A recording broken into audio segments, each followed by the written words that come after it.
Today I will be talking to Perplexity AI about if Trump's tariff war is positive for America. As of now, I definitely lean towards his tariff war being negative for America, and particularly the way that it is being implemented and the rhetoric surrounding it so far. I do think I'm pretty open-minded on this topic, though, and could shift in either direction, either to further disagree with Trump's tariff war or to disagree with it less if there's new evidence, reasoning, or logic that maybe I haven't fully understood or heard before. So with that said, I'm going to go ahead and begin the conversation with Perplexity. I haven't given it any prompts before this, so this is just the start of the conversation. Hi, Perplexity. I want you to be my conversation partner on the topic of if Trump's tariff war is positive for America. I want you to try to be somewhat neutral, but lean towards it being positive for America. I'll be taking the position that the tariff war is largely negative for America. Keep in mind, I did vote for Trump, but I do think that his tariff war so far has been largely negative and think that it rightfully deserves some criticism.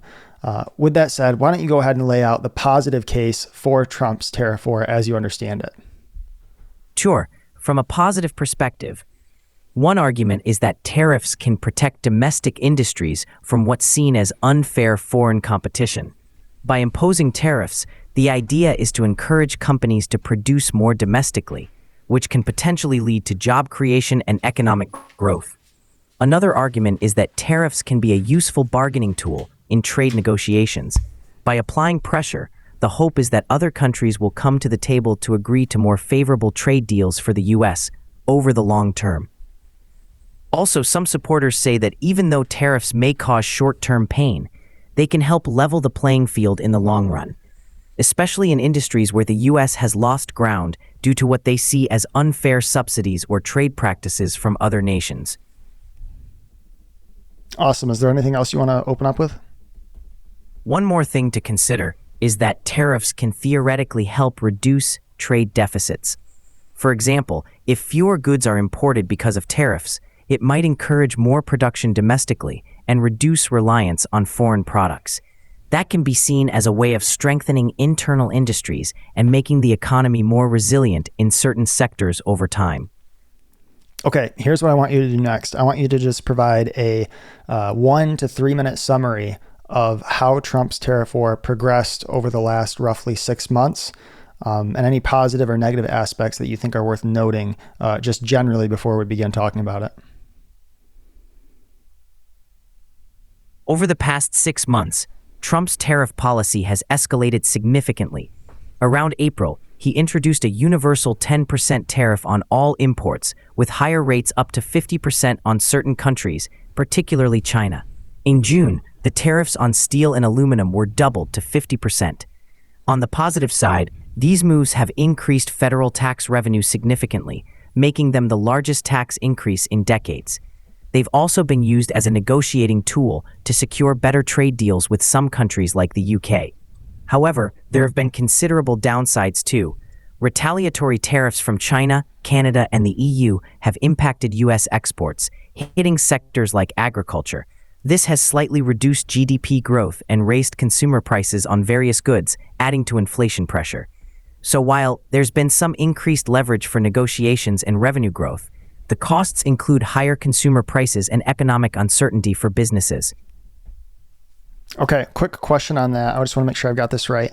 You said that in June, tariffs on steel and aluminum were raised to 50%, not raised by 50%, but to 50%?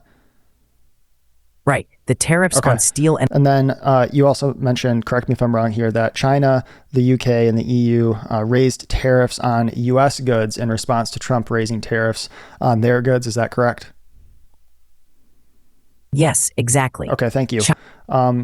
And were there any instances where after the United States raised tariffs on other countries offered to just go to zero tariffs reciprocally, to where neither country would impose any tariff on the other, and we would just have perfect free trade with no tariffs on that country? And the Trump administration rejected that entirely and still wanted to actually impose a tariff.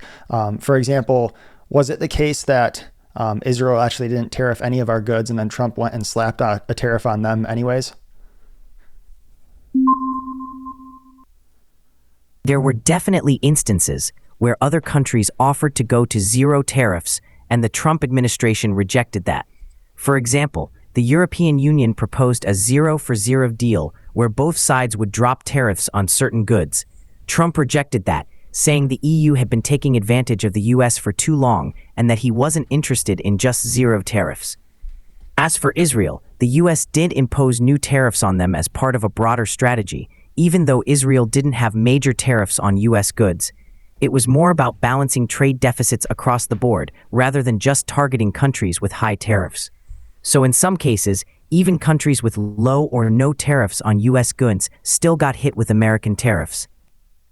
Okay, I might have missed it. You might have already explained this, but what is the justification the Trump administration provides for imposing tariffs on countries that have no tariffs on our goods as of now? The main justification the administration gives is that it's not just about existing tariffs on US goods. They look at the overall trade relationship, including trade deficits, subsidies, currency manipulation, or other non-tariff barriers that they believe distort fair trade. Even if a country doesn't impose tariffs, the administration might argue that the trade balance is still unfair, or that local industries in that country are heavily subsidized, making it harder for US producers to compete. They also say these tariffs are meant to push trading partners into negotiating better deals overall, not just focusing on tariffs alone. Okay, I want to touch on one of the things you just mentioned, which was that foreign industries are argued to be heavily subsidized, making it so that U.S. manufacturers can't compete.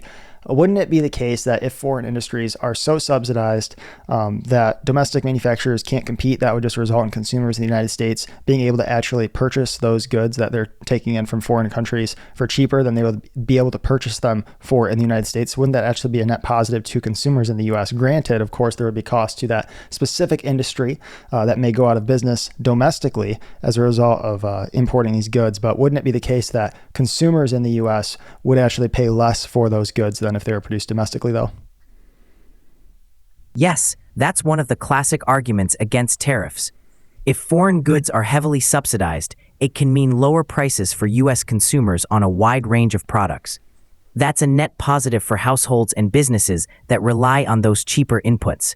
Okay, if a foreign country wanted to give us goods for less than it would cost us to produce, and they wanted to subsidize an industry to do that, wouldn't that actually be something that we should really be grateful for? Because in some cases, if an industry is receiving a subsidy and it allows them to actually provide us with the good for less than it would cost us ourselves to make, that would actually be something that is advantageous to America, wouldn't it? Wouldn't it be? It's definitely a valid economic argument. From a pure consumer standpoint, it can be a benefit to get cheaper goods because it frees up money for other spending. But the counterpoint is that over time, if too many domestic industries disappear, you lose those jobs and the skills tied to them. It can also make the economy more vulnerable if those subsidizing nations decide to stop or raise prices later. That's why the debate gets more complex, balancing short-term consumer gains with long-term economic resilience. But just a quick rebuttal to that, though. If someone accepted that reasoning, wouldn't that still only justify tariffing specific goods that might be of interest to, for example, national security?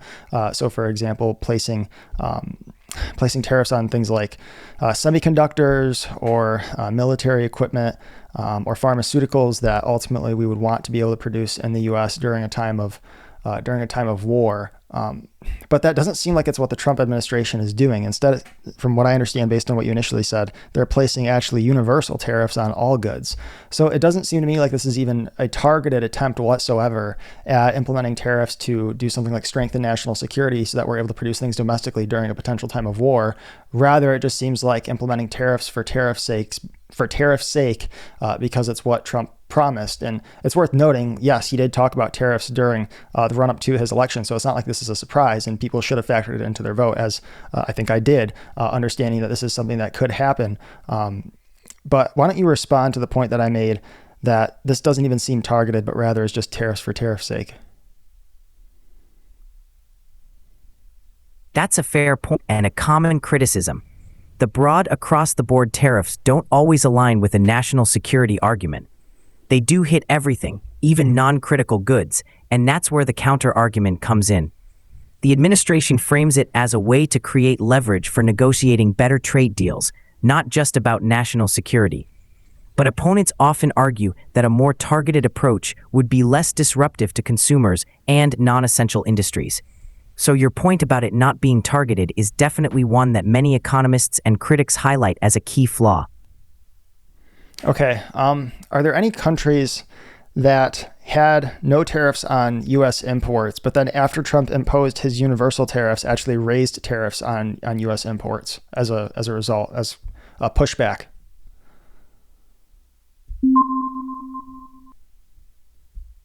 Yes, there are a few examples. Even countries that didn't previously have high tariffs on U.S. goods have raised their tariffs in response to the universal U.S. tariffs. For example, Vietnam initially had relatively low tariffs on U.S. goods, but after the U.S. imposed its universal tariffs, Vietnam offered to remove all tariffs on U.S. goods to avoid escalation. The U.S. rejected that, and Vietnam ended up raising tariffs on certain American products as a retaliatory measure. That pattern has happened with a few other countries as well. Some had no significant tariffs on U.S. imports, but felt they had to respond once the U.S. imposed its blanket tariffs. Okay, so just to clarify, in those specific instances, now foreign purchasers of United States produced goods have to pay more for those goods from the United States, thus making the United States less competitive in foreign markets. And consumers in the US now have to actually cover some of the cost of the tariff for goods that they are importing, since some of the tariff price ultimately gets passed on to consumers in the US. So not only are we less competitive in some of these foreign countries that previously had low or no tariffs, but consumers in the United States are also going to be paying more for the goods that they import. Just verify quickly that I have that correct. Yes, you've got that correct. Retaliatory tariffs make U.S. exports more expensive in those countries, which can hurt American businesses trying to sell abroad. At the same time, U.S. consumers end up paying more for imported goods because part of the tariff cost gets passed down to them. So you have that dual impact: reduced competitiveness abroad and higher prices at home. That's part of the overall cost of a tariff war. Okay, real quick, I want to quickly address something. Do you think that it is a blown opportunity by Republicans and conservatives to educate Americans, in particular those on the left side of the aisle who maybe voted for Kamala Harris or are Democrats? Do you think it's a blown opportunity by Republicans and conservatives to simply praise everything that Trump does, including the tariff war, even though, in my opinion, it's pretty obviously not great economic policy, in particular the way that it's being implemented right now with, initially throwing out universal tariffs, which caused some countries that had low or no tariffs on us to actually raise their tariffs. Do you think it's just a complete blown opportunity by conservatives? Because in my opinion, that's really what it seems to be. You could have conservatives actually come out and say, no, Trump, we don't want this, or at the very least, we don't want it to be universal. We want this to actually be targeted and directed with a purpose that is publicly stated so that it can be evaluated as to whether or not we're achieving those ends or not. Do you think that conservatives are blowing this opportunity and making themselves look like fools by simply following Trump along on this, even though it clearly violates many of the economic principles that conservatives have been espousing for the last 20 or 30 years? That's definitely a perspective many people share. Traditionally, conservatives have been known for promoting free trade and limited market intervention. When tariffs are applied universally without a clear targeted rationale, it does create a contradiction with those principles. And yes, some people do feel it's a missed opportunity for conservatives to educate and draw a contrast with more protectionist policies. If they were to push back more clearly, they could reinforce core economic values like free markets or argue for more strategic rather than broad protectionist measures. Ultimately, how it's perceived depends on whether people see it as sticking to campaign promises versus sticking to long-standing principles. But that tension is definitely there. Okay, I want to talk about the June tariffs on steel and aluminum that were raised to 50%. What were they under the Biden administration, the tariffs on steel and aluminum?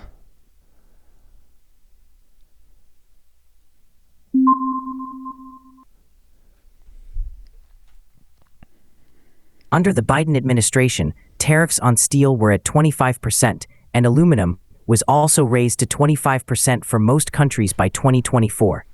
These tariffs were initially lower, but were adjusted upward towards the end of Biden's term to address ongoing trade disputes and security concerns. So Trump's recent increase to 50% in June 2025 essentially doubled the previous rates from the Biden era. Okay, and it sounds like the rationale there was security concerns, and what else? The rationale included two main points. First, national security concerns. The administration argued that relying on foreign steel and aluminum weakens domestic industries vital for defense. Second, economic reasons. It's aimed at countering what they call unfair trade practices, like dumping, where countries offload cheap metals into the U.S. market, undercutting domestic producers. So it's a mix of national defense and economic protection to keep U.S. industries competitive. Okay, what countries did the United States import the most steel and aluminum from in 2024? List the top 5 along with the percentages of each.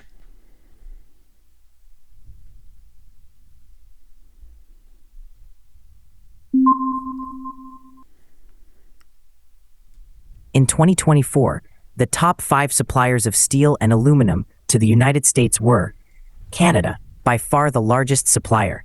About 23% of U.S. steel imports came from Canada, and around 40% of aluminum imports. 2. Mexico, around 12% of U.S. steel imports and a smaller share of aluminum. 3. Brazil, roughly 15% of U.S. steel imports came from Brazil.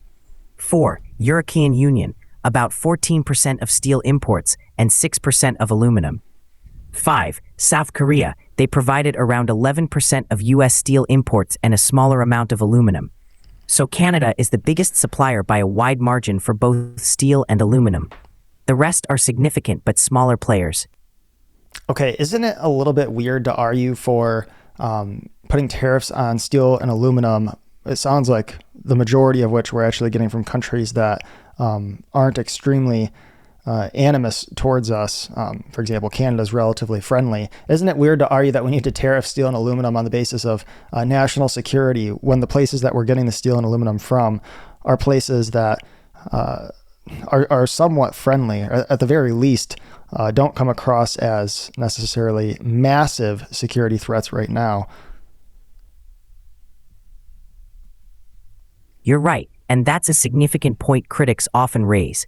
When the bulk of imports come from allies like Canada or Mexico, the national security justification can seem less convincing.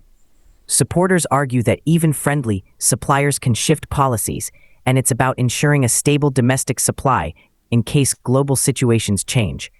But as you're pointing out, that argument can be stretched thin when dealing with mostly friendly countries.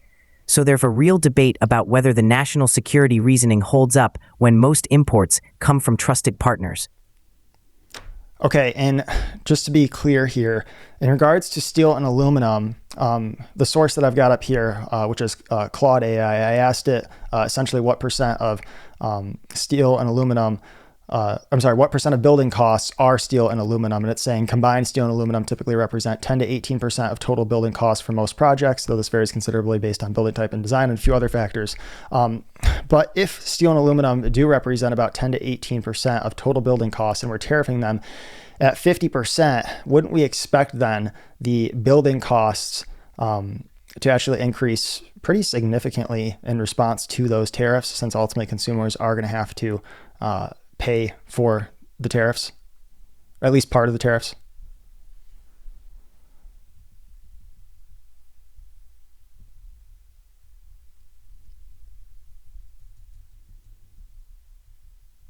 Yes, exactly. If steel and aluminum make up a significant chunk of building costs, then raising tariffs by that much will raise overall building costs. Even though not the entire tariff is passed on, a decent portion ends up in the final price. So it's reasonable to expect building costs to rise, which can affect housing prices, infrastructure projects, and more. That's one of the broader economic ripple effects of these kinds of tariffs.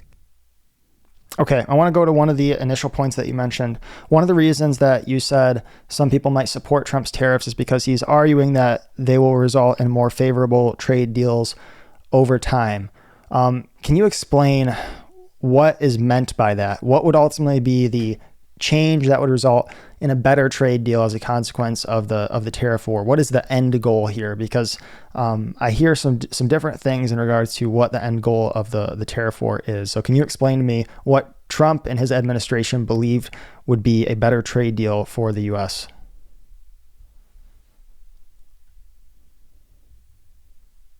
Sure. The administration's idea of a better trade deal usually includes a few key pieces. 1. More balanced trade.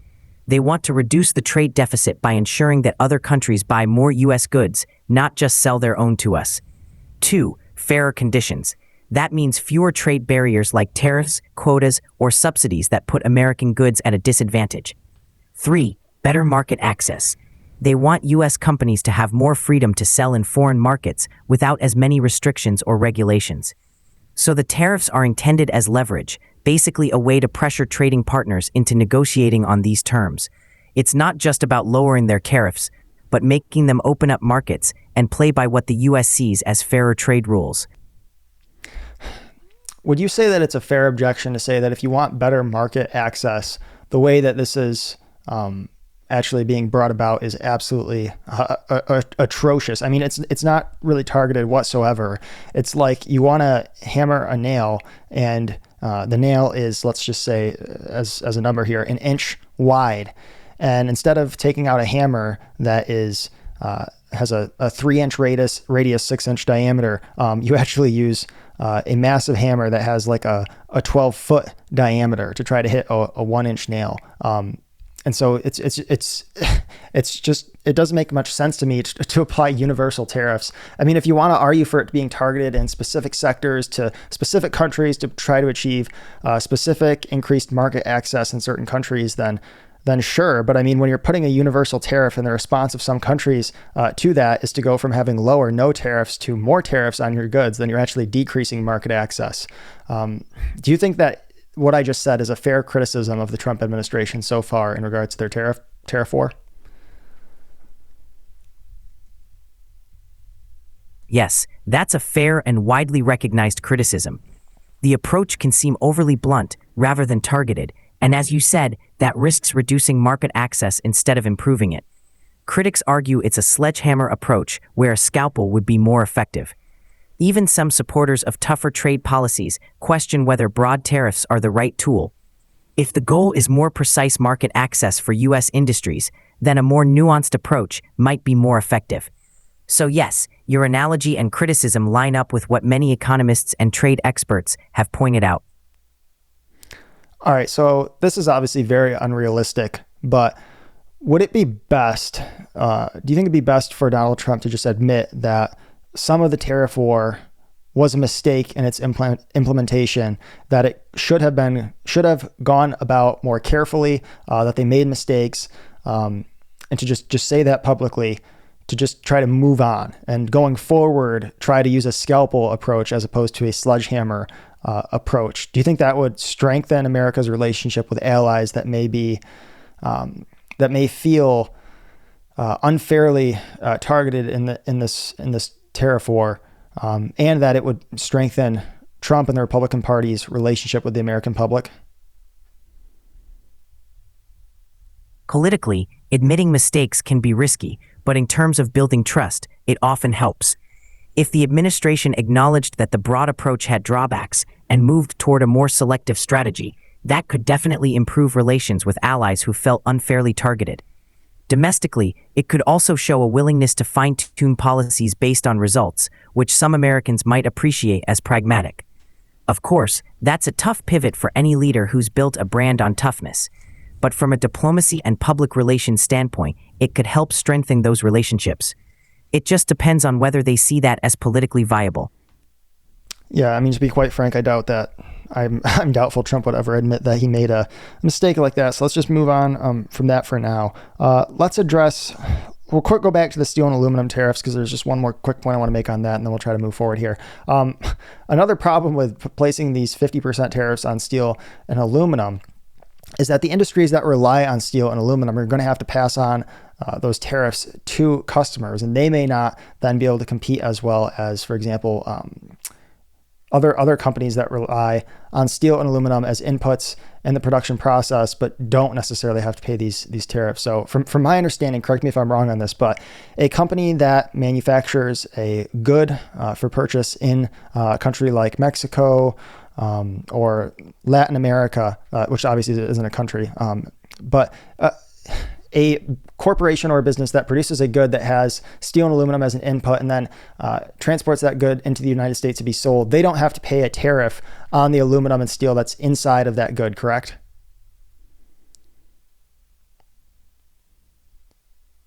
Yes, that's correct. If a product is manufactured abroad using steel or aluminum and then imported as a finished product, it usually avoids the tariffs on the raw materials. That can put U.S. manufacturers who rely on domestic steel or aluminum at a disadvantage because they're paying higher input costs.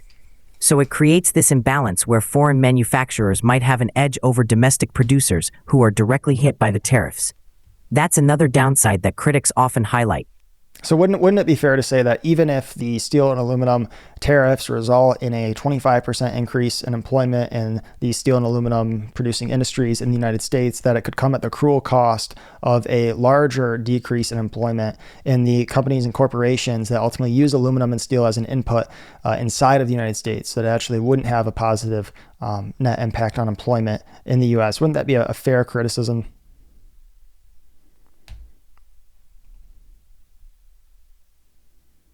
Yes, that's a well-known criticism of tariffs like these.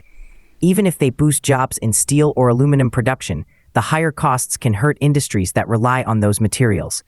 That can lead to job losses in sectors like construction, automotive, or manufacturing more broadly.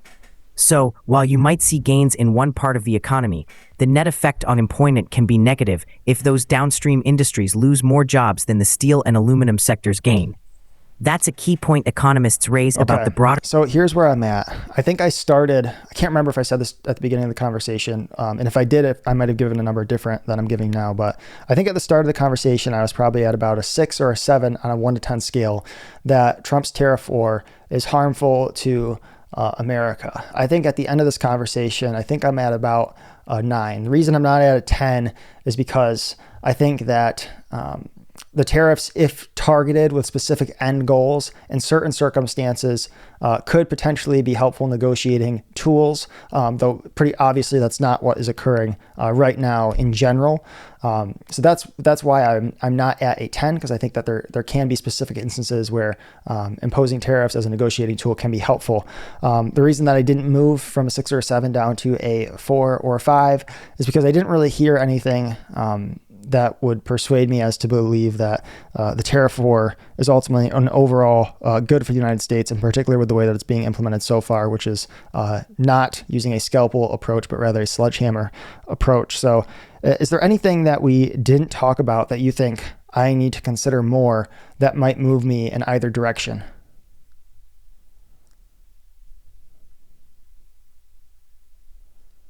I think we covered the big points. The only other angle might be the long-term strategy argument. Some supporters say that the short-term pain of higher costs could lead to long-term benefits, like building up domestic industries or forcing better trade terms eventually. But that's a tough gamble, and it depends heavily on how other countries respond. So it's really about whether you believe the long-term gains are worth the immediate costs and disruption. That's a tough call, and you have to weigh the evidence that's out there so far.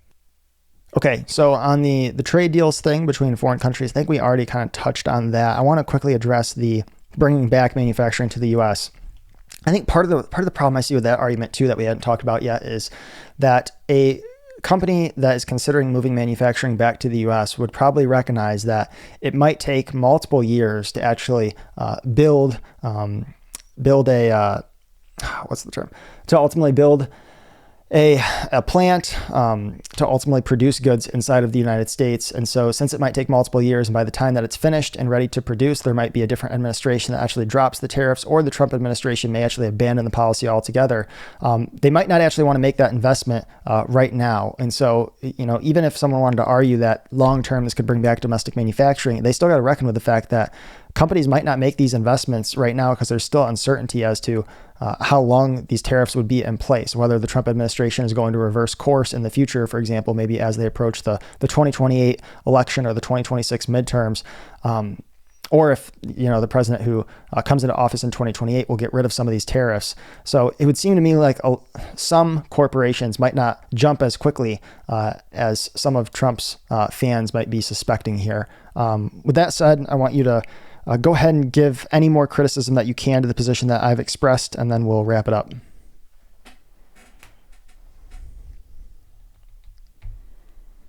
One counter-argument might be that even if companies are cautious, the mere threat of tariffs or uncertainty could nudge them to start shifting back to the U.S. over time.